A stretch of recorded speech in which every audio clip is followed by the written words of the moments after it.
sueño. Que tener temple para la posición que él está candidateándose. Bueno, pues reitero, mi nombre es Oswaldo Miguel Ojeda Moreno, tengo actualmente 28 años cumplidos, estudié la licenciatura en Derecho en la Facultad de Derecho de la Barra Nacional de Abogados, soy maestro en Ciencias Penales y Criminalística, también por la Barra Nacional de Abogados, cursé un diplomado en Harvard en Justice. Yo el gusto por el derecho derivado de un accidente de tránsito terrestre que tuve, en el que desafortunadamente perdí la visibilidad del ojo derecho. Y desde muy temprano me vi involucrado en un tema de justicia, sobre todo justicia en adolescentes. Pero sobre todo viviste en carne propia las deficiencias del Poder Judicial, en este caso tristemente como menor de edad. Así es. Un comentario muy breve a manera de explicación para las personas que nos puedan visualizar. Antes, los jueces, en el sistema anterior mixto, los jueces tenían a su cargo a un policía y a un agente del Ministerio Público. ¿De acuerdo? Este policía se le denominaba policía judicial. Por eso antes decían que existía la famosa policía judicial, ¿no? ¿Por qué? Porque recordemos que existe un solo poder, pero para su correcto ejercicio se divide en tres. Entonces, dentro de ese poder judicial, que eventualmente está todo el aparato de impartición de justicia, estaban adscritos estos policías a cargo del juez. Y el juez de instrucción era el que instruía. Una vez que la gente del Ministerio Público ponía a una persona a su disposición, instruía la investigación. Por eso los jueces investigaban los delitos o investigaban los hechos que les ponían del conocimiento. Y si derivado de su investigación consideraban que existían elementos suficientes para poder ejercer una acción penal, en ese momento dictaban un auto de formal prisión. Bueno, con la entrada en vigor del nuevo sistema penal acusatorio, ya el policía no está adscrito a un juzgador, pero el cambio cultural de la sociedad se quedó todavía en que, por ejemplo, el policía de investigación vigente pertenece al juez o el agente del Ministerio Público depende del juez. Muchas gracias. Mi nombre es Oswaldo Miguel Ojeda Moreno. La candidatura es juez de distrito penal en el Estado de México, segundo circuito judicial. Ello se puede verificar en la boleta amarilla, juezas y juezas de distrito, y soy el número 30 para esos fines.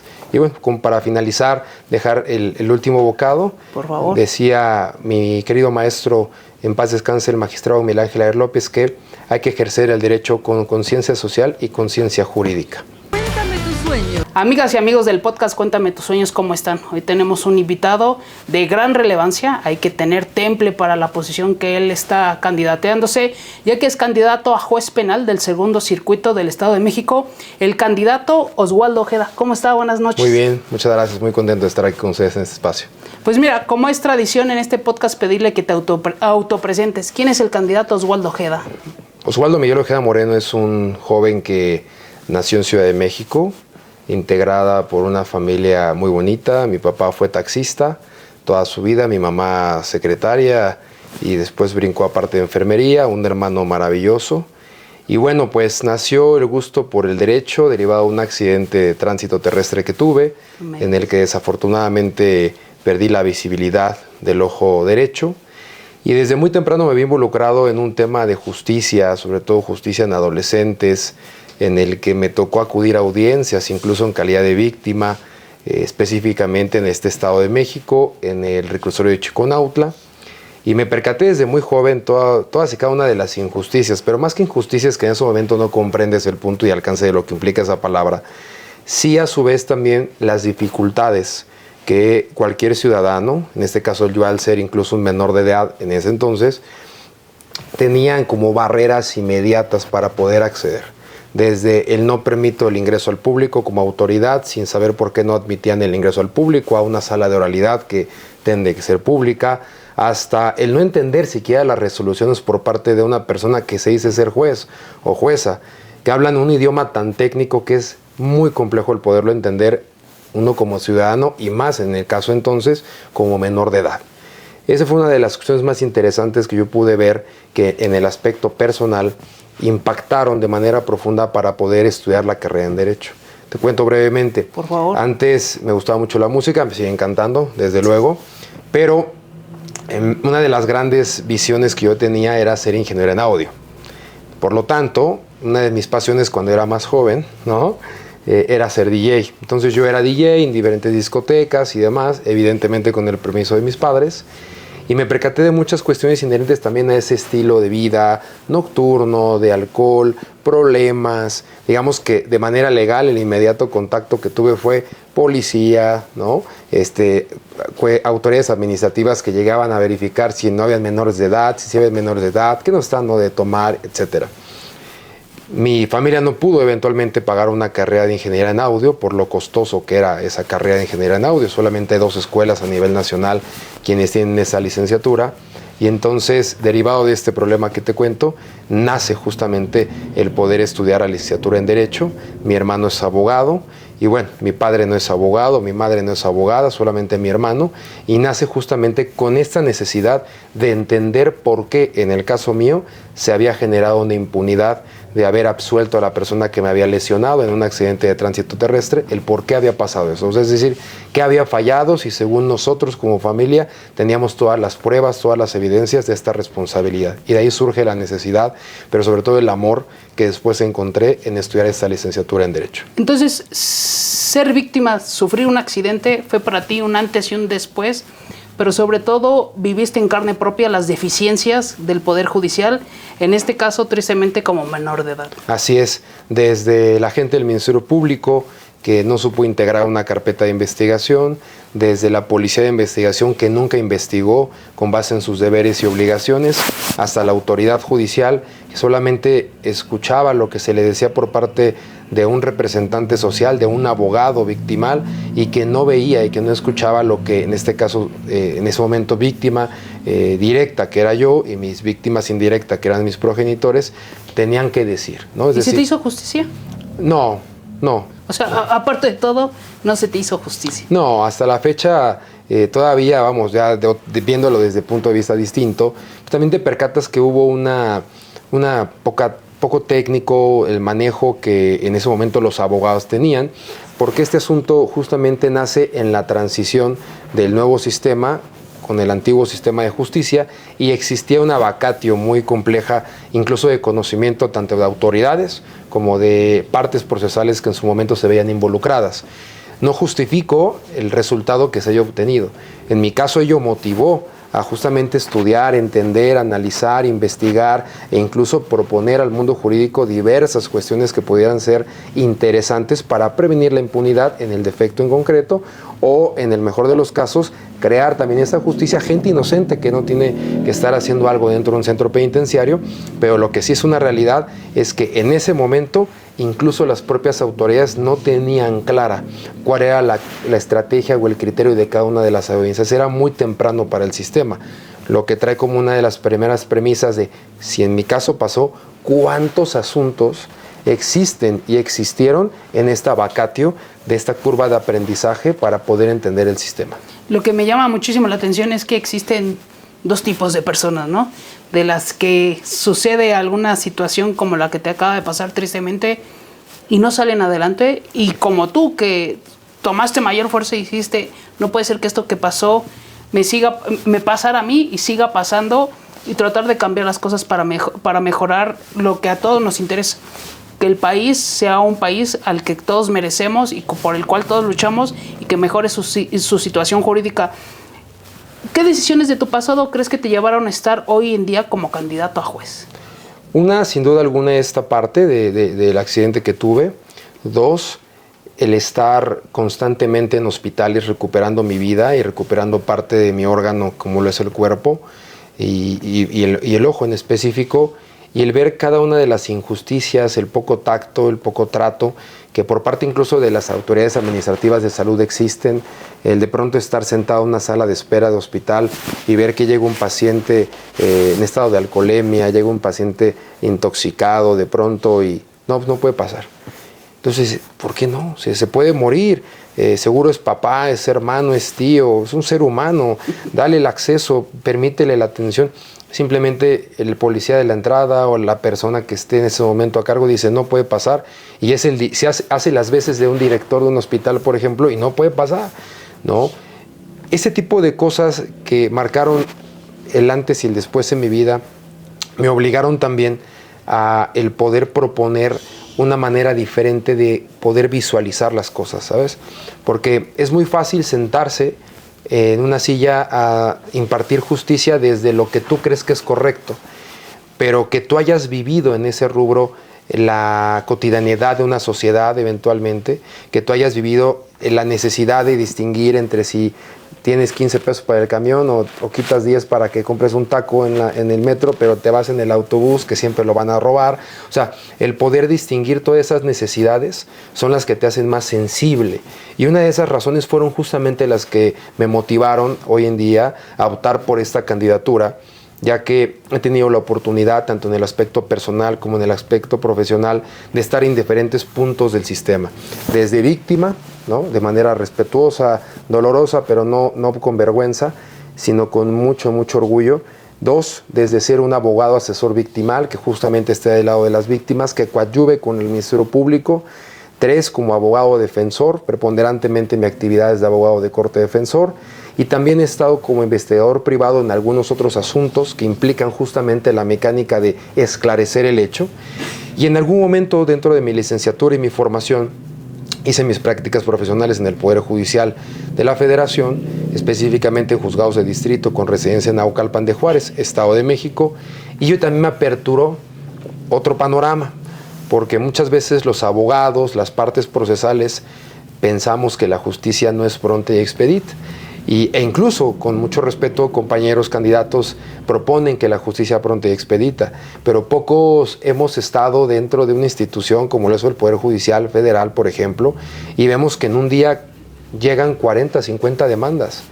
Y el personal son 5, 10 personas, 15 personas, que algunas incluso ya se quedaron 2 días sin ir a sus casas porque llega a trabajo. Es decir, es la sensibilidad, es el respeto que debemos de tener a que sí, todo urge, pero hay cosas prioritarias y lo más prioritario es que considero, por ejemplo, a manera de propuesta, que el juzgador realmente entienda el sentido de los asuntos.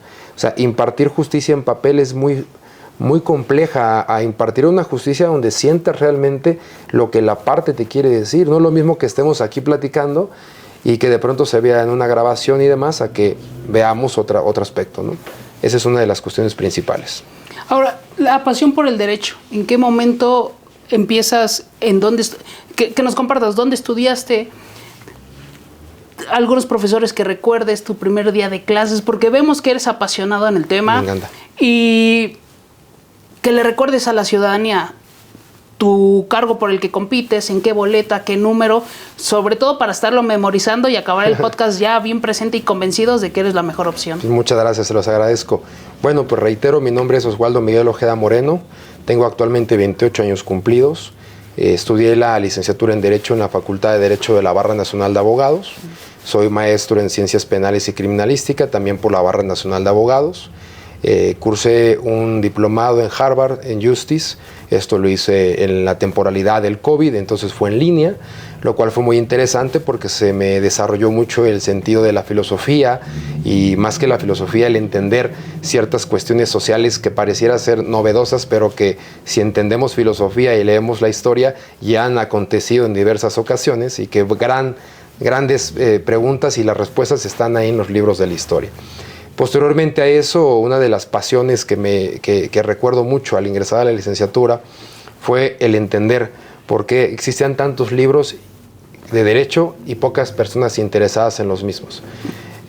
A mí me encanta la lectura, trato de leer filosofía, cuestión de derecho, pero me encanta más la novela, ¿no? Soy muy apasionado de las novelas. Entonces yo me acuerdo que ingresé a la biblioteca de la facultad, que es una biblioteca con un acervo de libros muy importante, y pues nadie iba a la biblioteca, ¿no? Incluso a la José Vasconcelos, y entonces decía, o sea, a lo mejor ya los leyeron, ¿no? Sí. A lo mejor ya no son nuevos, y entonces pues yo soy el único que no los conoce. Una de las grandes pasiones que me encantaron, que me vislumbraron dentro de esta parte de la carrera, fue el entender cómo pensaba un abogado a manera de resolver un conflicto. Escuché por ahí una palabra de un maestro que es Juan Velázquez, en paz descanse el doctor, que él nos decía: jóvenes, un asunto se gana o se pierde por una palabra. Y es una palabra que tienen que encontrar en un libro de 500 fojas o en 20 tomos, y ese es el verdadero reto del abogado. Un buen abogado tiene que entender que por una palabra se pierde o se gana un asunto.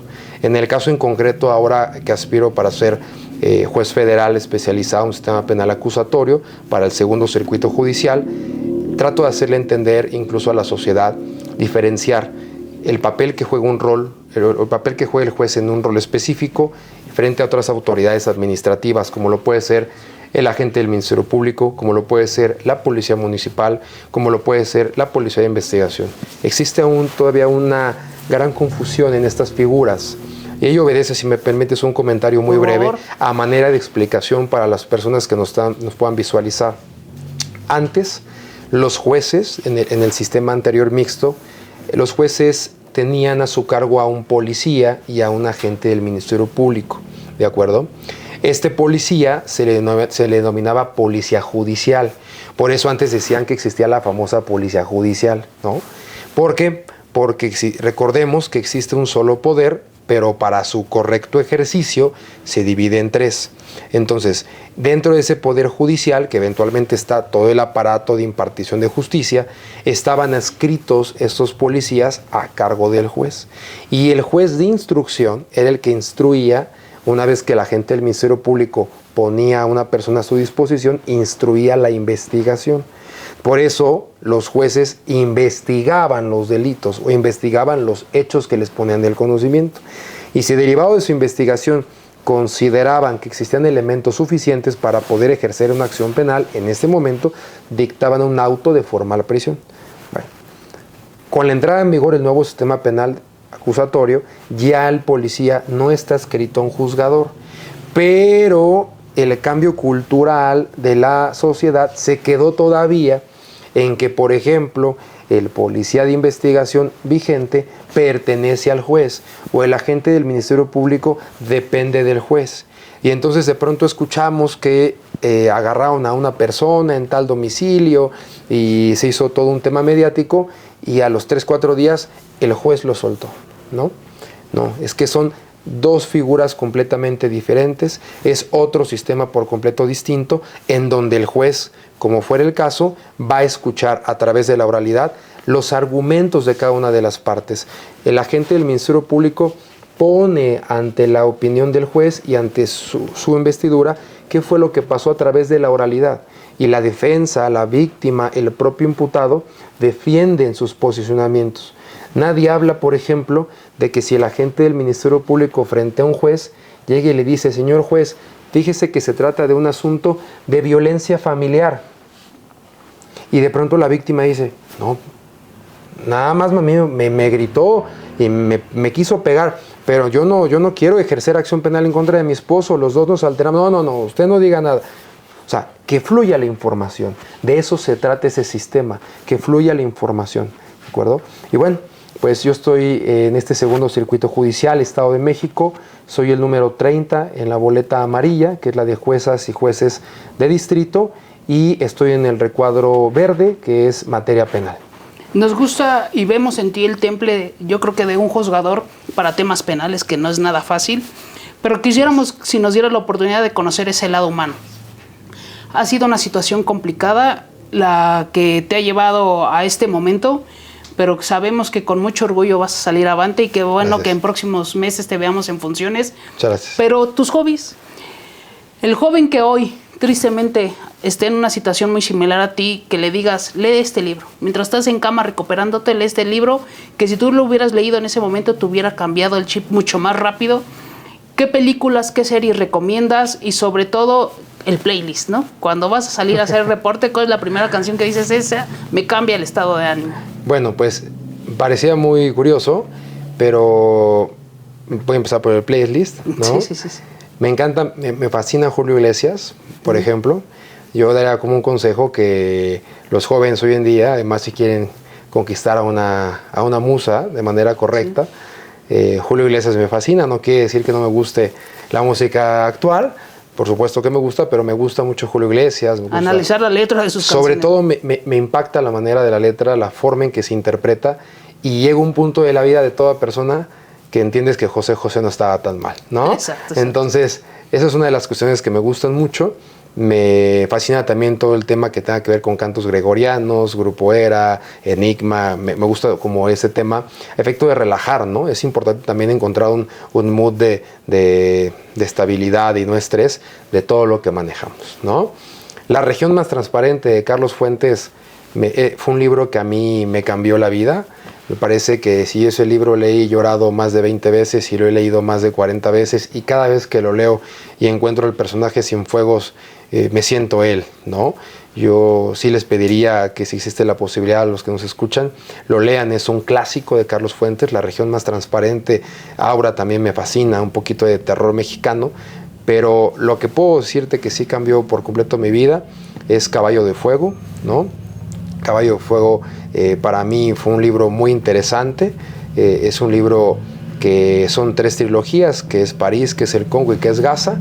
Y me fascinó ese libro de Caballo de Fuego, sobre todo porque estudia la perspectiva desde una persona que lo puede tener todo y de pronto lo pierde, y es la guerra y es tal, y cuando menos ya estás escuchando a Gloria Gaynor, ¿no? Leyendo el libro y escuchando a Gloria Gaynor, que es maravilloso verlo de esa manera.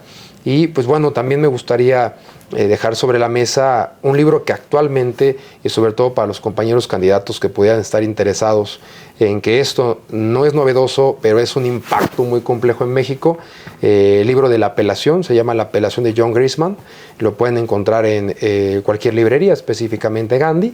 Y ahí justamente un juez compite para ser candidato a la Suprema Corte, no de México, sino de otro país. Y ahí te explican todo esto que está pasando en México, y ese libro es del 2009, 2008. Entonces, Apelación de Joe Grisman serían estos, digamos que, pues 5 libros con las 3 de Caballo de Fuego que pudiera yo recomendarles. Ahora, qué importante se está demostrando esa sensibilidad, ese humanismo, porque en temas penales, pues luego nada más las personas se vuelven expedientes, y que lo transmites muy bien, ¿no? Esa parte de que no has perdido la sensibilidad de saber que se está tratando con seres humanos. Quisiéramos cerrar este podcast solicitándote de nuevo que le recuerdes a la audiencia que nos pueda sintonizar en Spotify, en YouTube, Facebook, Instagram, sobre todo en TikTok, tu nombre, la candidatura, la boleta, el número, para poderlo ya memorizar correctamente y poder despedir el podcast. Muchas gracias. Mi nombre es Oswaldo Miguel Ojeda Moreno. La candidatura es juez de distrito penal en el Estado de México, segundo circuito judicial. Ello se puede verificar en la boleta amarilla, juezas y juezas de distrito, y soy el número 30 para esos fines. Y bueno, como para finalizar, dejar el último bocado. Por favor. Decía mi querido maestro, en paz descanse, el magistrado Miguel Ángel Aguirre López, que hay que ejercer el derecho con conciencia social y conciencia jurídica. Muchas gracias. Mira, cerramos con broche de oro.